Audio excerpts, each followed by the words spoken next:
there's nothing quite like a tube amplifier when you've got it tuned up and sounding good. To get the tube amplifier sounding its best, you have to bias the tubes. To take care of that task, I've built a tube bias meter with an Arduino inside this custom designed enclosure. It's all menu driven. You can select different types of tubes. These are 6L6s in this Fender quad reverb that is mounted in a twin reverb chassis, by the way. So you can select 6L6 tubes and then turn on the bias meter, plug in the bias plug, and adjust the bias, and I'm going to give a demonstration of that.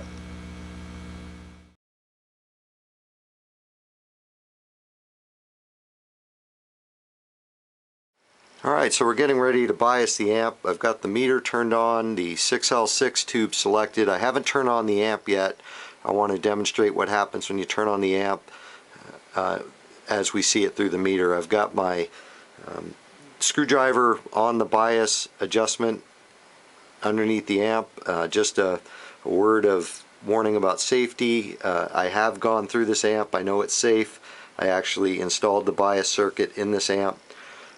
It is kind of scary putting your hands in an electronic device that was built in the early 70s, but I'm confident that nothing's going to go wrong here with this amp.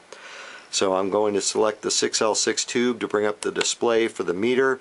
Right now it's showing that there's 0 volts on the plate, 0.0 milliamps of current going through it, and it's dissipating 0 watts.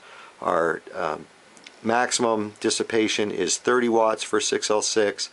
And our target is 70% of that, which is 21 watts. So I'm going to go ahead and switch on the amp, and you'll see the plate voltage go up rapidly. And as the plate voltage goes up to, I don't know, about 440, 450 volts maybe, as the tubes warm up, you'll see them start to pass electricity through them, and the current that we're reading on the cathode going through the tube right now is about 27 milliamps, dissipating 11.3 watts. So 6L6s in quad and twin reverbs typically are biased very cold from the factory and are usually at this setting here. I think this is where I found the amp, and this is why I installed the bias circuit, because it was running very cold and sounded kind of sterile. So you want to warm up the sound a little bit, you have to adjust the bias.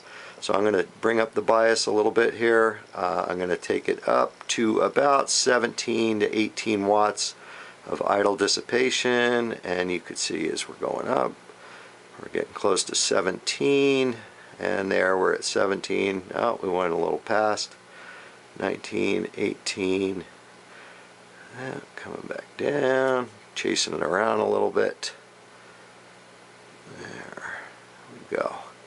So we're at just over 18, almost at 19, and 45.3 milliamps of current. So we're not quite at 70%, but I know with this amp from experience that it sounds best about here.